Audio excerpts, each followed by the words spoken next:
Good morning, everyone, and welcome back to Coffee and Headlines. Oh, I left Meryl Streep on. Well, I'll let you know why she's there in a second. Okay, Meryl, it's not your moment quite yet. Let's leave her here. She'll keep us company. Anyhow, welcome back to Coffee and Headlines. This is Monday, June 22nd, and we start a week today, a new week here in Puerto Vallarta. We gather every morning to share news and stories about things that are going on around the world, things that matter to us here in Puerto Vallarta, to share stories, to share ideas, to share tips on what's going on, and just to stay connected through these crazy, wonderful times that we're living in nowadays. If you're new to these broadcasts, I hope that you'll take some time to let us know by writing the word new in your comments, and to let us know where you are and how you found out about Coffee and Headlines. My name is Paco, and I'm your host, and it's always fun to see all these faces and all these wonderful friends always get together with us. It's a pleasure to see many of you here. Really, really wonderful. It's the beginning of the week. Paco's cluster. I don't know about that, Claude. But it's a nice thought. Anyhow, it's going to be a great week because today is Meryl Streep's 71st birthday. 71. Can you believe Meryl Streep is 71 years old? I can't believe that. So I wanted to keep her here on the screen for a second just to remind myself to talk about her and to perhaps get a suggestion from you. And the question is, if you were to celebrate Meryl Streep's birthday today by watching one of her movies, maybe perhaps again, which movie would you watch of hers? Maybe you'll help me make a choice for myself so I can curl up later on today and watch a good Meryl Streep movie to celebrate her birthday. I'll have to find a bottle of wine to be able to do that. So that's your homework. If you want to share your thoughts on the matter while we're having the broadcast, that would be awesome. Today is also a day in which, on a day like today, 1963, a 13-year-old Stevie Wonder, 13, he released his first single. And it was a song that he performed live, and it was called Fingertips. And it was the first live non-studio recording to hit the number one number in the Billboard charts. 13 years old. I mean, how amazing. On the one hand, we have a 71-year-old Meryl Streep reminding us of how awesome creativity can be. And to think that Stevie Wonder was 13 when he recorded his first song. My. I see a lot of great movies. I'm going to be reading your comments about Meryl Streep. The good thing is that I've seen most of these movies before because I'm a huge fan. And they are so much fun to revisit. You know, it's only unfortunate that we have to do it in isolation for the most part, but it is great to see that you are Meryl Streep fans like I am. Did I just catch some? Oh my goodness, yes, buenos dias from Switzerland, Lorraine. That's a long way from here. Thank you very much for the kind words, Lorraine. We get together every day of the week, Monday through Saturday. We're fairly well behaved. Sunday, we get a little crazy. Definitely one of my favorite ones. Anyhow, no, I don't want to get all caught up on the Meryl Streep because we have some news to share, as always, important stuff so that we can find out what is. Oh my God, so many comments about Meryl Streep. Wow. Okay, no. Let's focus. We have some news to get through. Let's switch to the headlines first and foremost.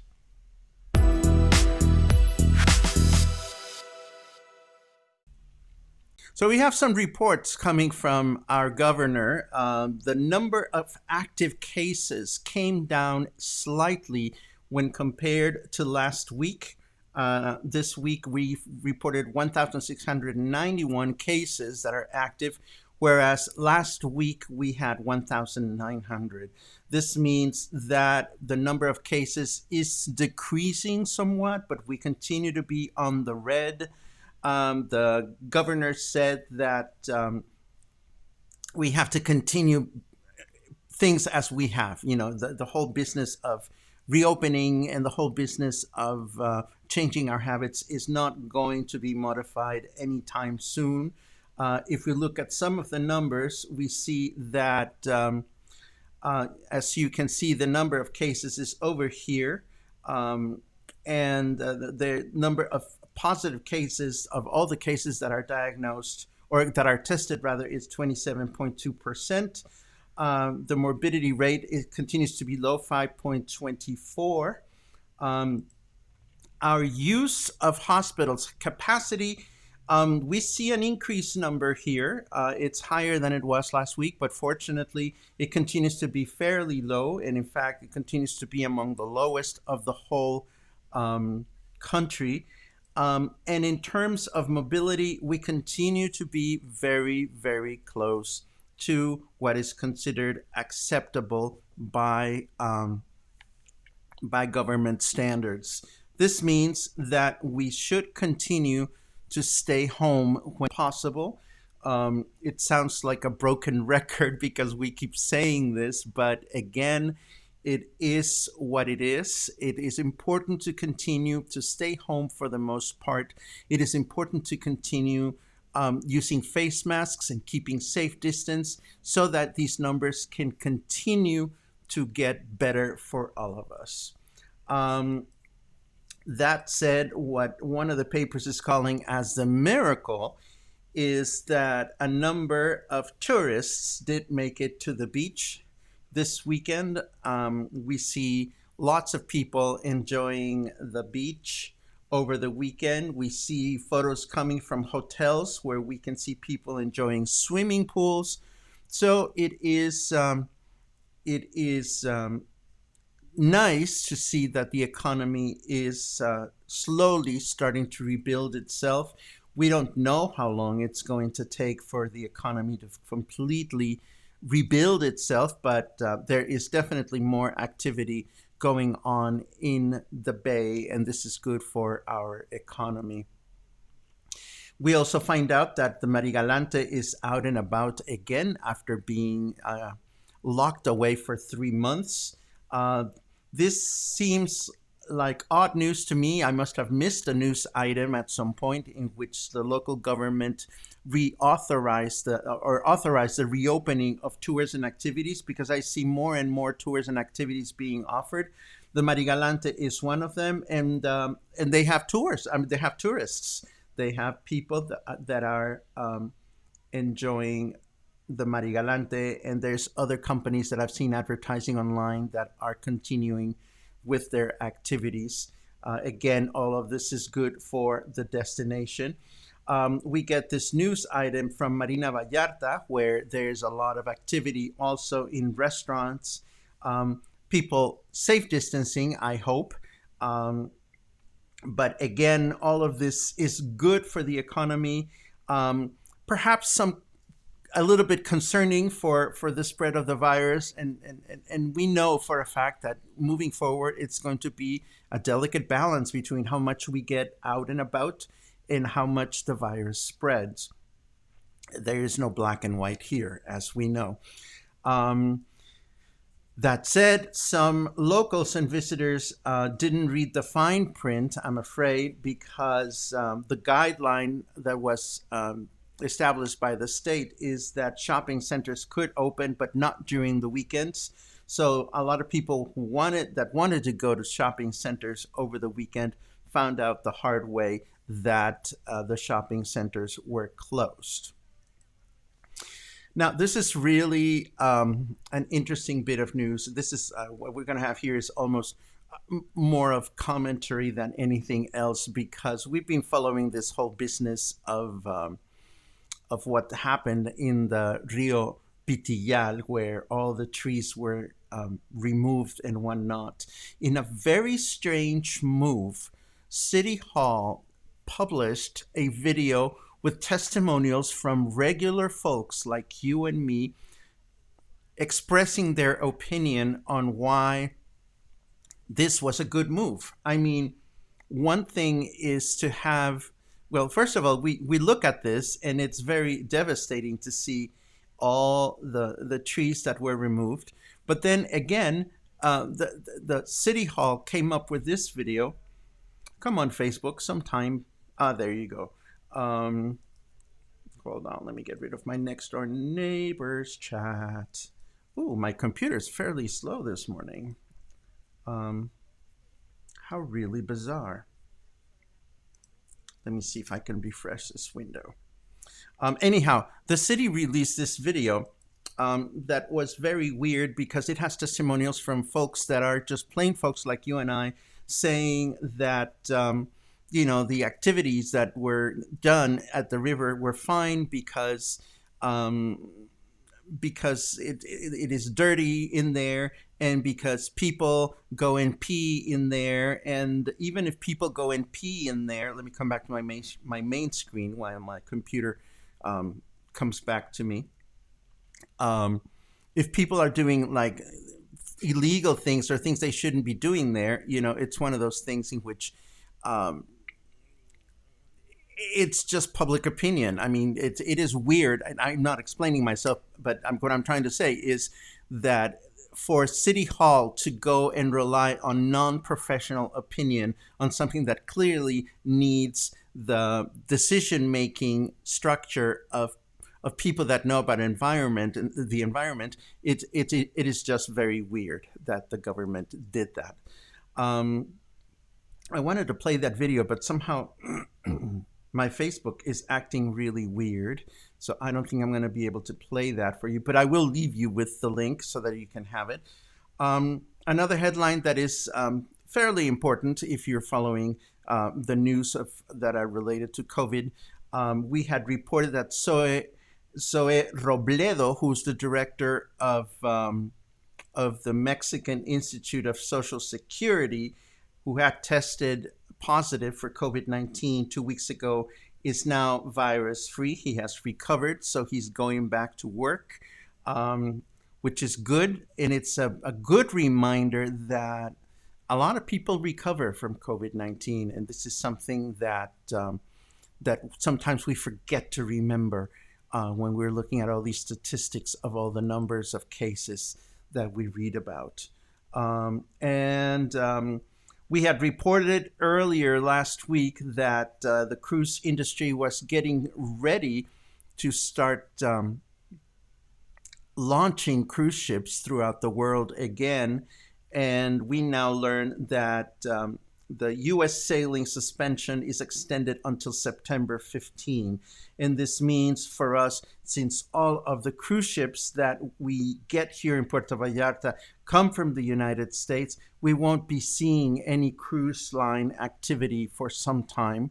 And that's just as well, even if we know that it brings a lot of goodness for our economy. I don't know who would want to be in a cruise these days. Certainly not me. Let me take a quick look at your remarks to see if there's anything important that we can address. And I wish I could do that, but my computer is just acting funny and slow today. Let's see. Lots of comments on Meryl Streep. Lorraine, if you're going to be moving here next year, you will find that Puerto Vallarta has many wonderful communities to be a part of. It's a huge sandbox, and it's a great place for you to find your own working spot. There is something for everybody, and there's a lot of love and hospitality here. I'm sure you will love it. Russell says that that the videos are not showing social distancing. What do I think? Well, again, I've said this before and I'll say it again. No one has control over what people can or cannot do at that level. I can't control whether people are sitting close to one another. Nobody can. I think tourists will continue to come here because they've decided that they can take that risk. And it's a personal thing, Russell. We've said this before, and nothing has changed. I think We need to make personal decisions as to whether we want to go out there when we see a lot of people out and about or not. Um, it's that simple. There's places where I feel comfortable going these days. There's other places where I don't, and I'm sure you feel the same way. Um, U.S. seeing a major spike in people testing positive, says DM Van Pelt. Um, well, yes. Again, it's that's what's going on in the U.S. and that's different from what's going on in France and what's going on in Italy and what's going on in Mexico. I think what we're seeing throughout the world is that as places reopen, there are spikes on the virus. Um, Again, this is not a black and white situation. It's not going to go away. We're going to have to learn to live with COVID 19 like we have to learn to live with dengue and the flu. Um, and just treading carefully. Excuse me. I'm almost out. I'm almost out of this chest thing that I got. Um, let's see. Let's see. Sylvie, I want to say happy birthday to you. Today is your birthday, isn't it, Sylvie? Happy birthday, my dear. I hope you're able to resume your walking tours around the city sometime soon because I know that you enjoy doing that quite a bit. And I hope you're going to have a wonderful birthday today. Um, let's see. Yes, I agree with you, Mary Bishop. It is, again, I don't know. It was a weird decision for the city to go and interview all these. I don't mean to sound horrible, but I mean, they went and put the microphone in front of all these old ladies that were like, well, 20 years ago, the city drowned and it was horrible. And it was weird. It was weird. You can watch it when I share the link with you and you can tell me what you think. Uh, Candace was there Saturday. There was a meditation. I suppose that you were there for the meditation, Candace.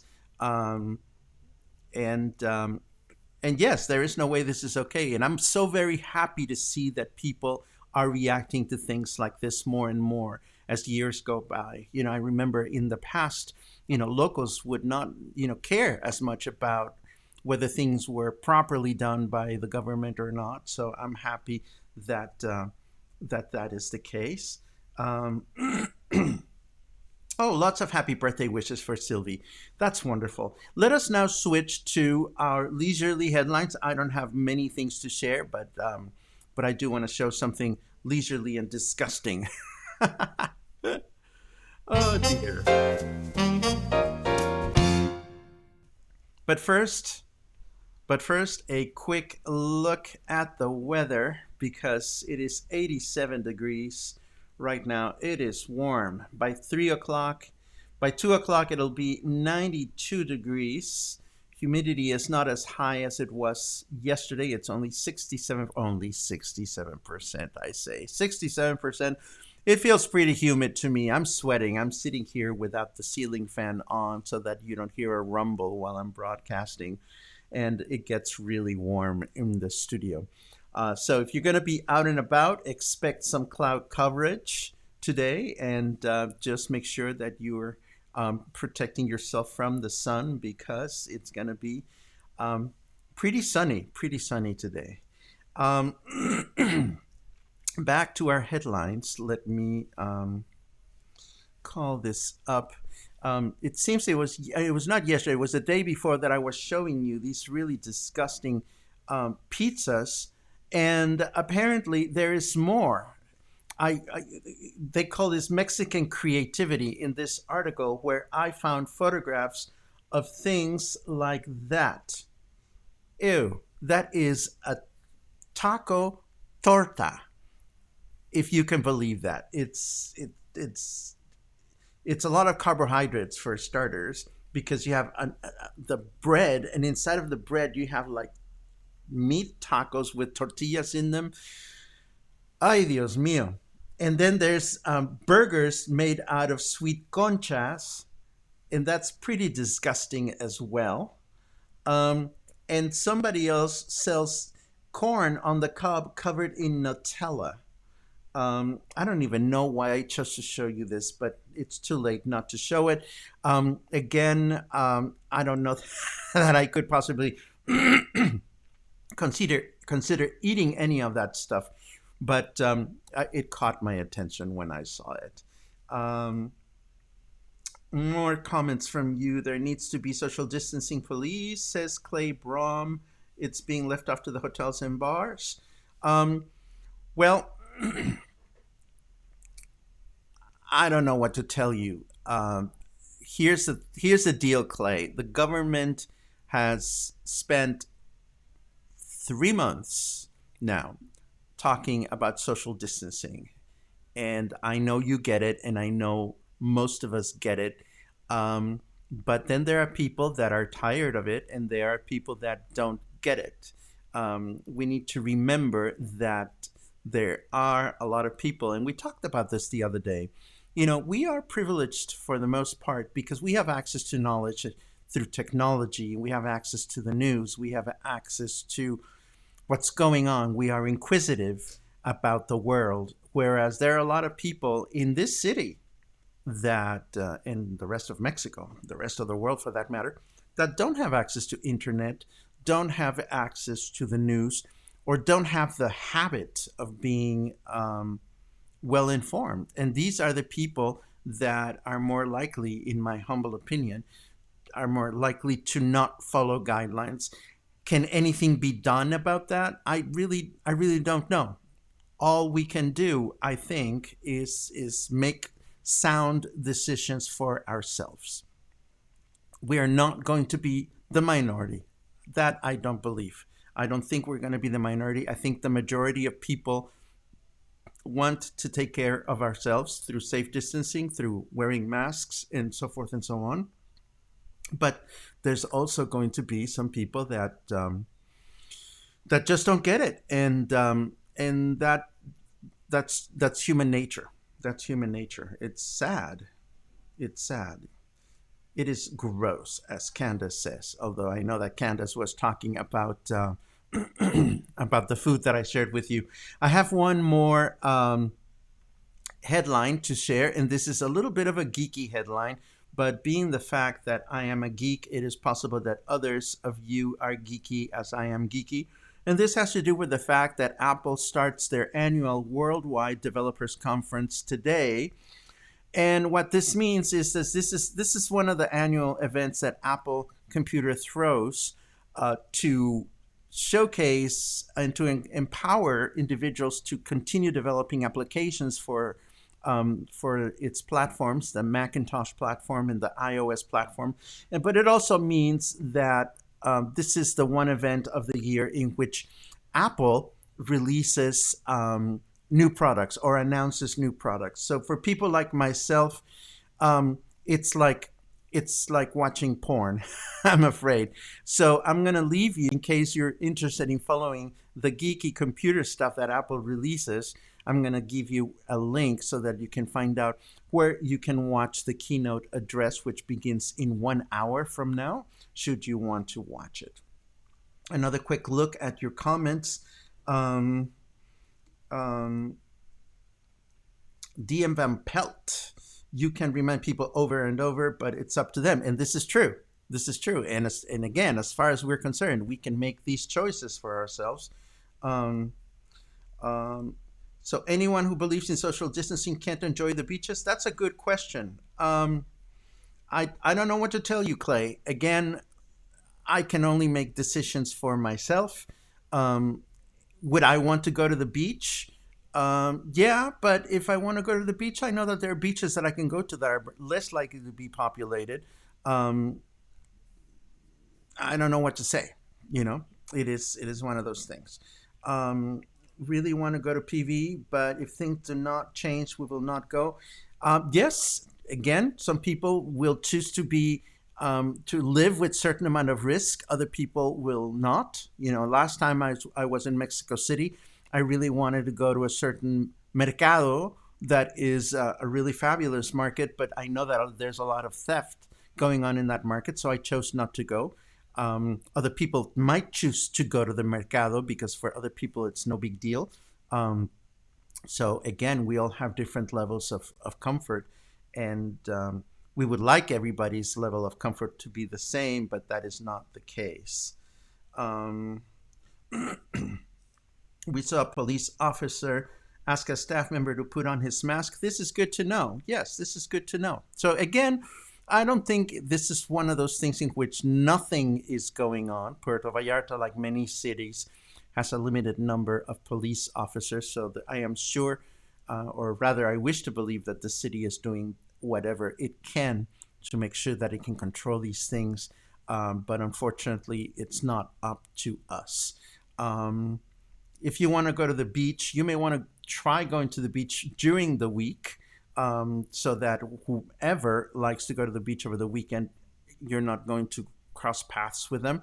Um, I know a person, a good friend of mine, that goes to the beach pretty regularly. He was sitting on the green chairs, he told me the other day, and he told me that there was a fair amount of social distancing going on there. So the photos that we looked at earlier were photos that were taken right next to the Los Muertos Pier, and we know that a lot of families tend to congregate in that part of the beach. So, when you look at photos like this one, this photo does not represent um, every beach in Puerto Vallarta or every portion of the beach. So, if we already know that this is a part of the beach that tends to be very congregated by local families, then it's just as simple as choosing to go to another part of the beach that is not as populated, I think.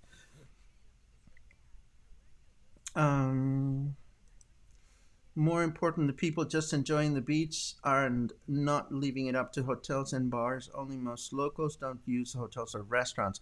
Again, I don't know. I don't know what to tell you. Um, but it's good to see that there's a lot of concern among you as to what we can or cannot do and what we should or should not do. Um, Again, I continue to self isolate as much as I can. I continue to only go out for the truly indispensable, and I suggest everybody does the same. And there'll be better times to go and enjoy the beach, and better times to go and enjoy the outdoors. I certainly hope that. So I'm starting to ramble, which means it's probably a good time to end today's broadcast. I hope that we will continue to see more developments coming from the governor through the week. One of the things that I failed to mention earlier when I talked about the numbers is that the governor did mention that sometime during this week there would be some fine tuning on some policies that have to do with what we can and cannot do. I would suspect that he's going to release new information about certain types of businesses being able to open or reopen, or perhaps he's going to modify the number of people permitted at hotels or restaurants. I'm not sure. We need to remember that that whatever happens now will not be reflected in the numbers between 10 to 15 days from now, because that is the incubation period for the virus. We need to move on with today, and we need to move on with the rest of our week, of course. But for the time being, I want to thank you for joining me today. I want to thank you for supporting these broadcasts. I want to thank you for sticking around, and I want to thank you for sharing great tips and questions and suggestions privately with me. I really appreciate that. And we will get together again tomorrow morning and continue to see what's going on with our little world. And hopefully, we will continue having a good week or a better week. Stay healthy, stay happy, stay optimistic, stay positive, stay inspired. And last but not least, stay in touch. Have a great day.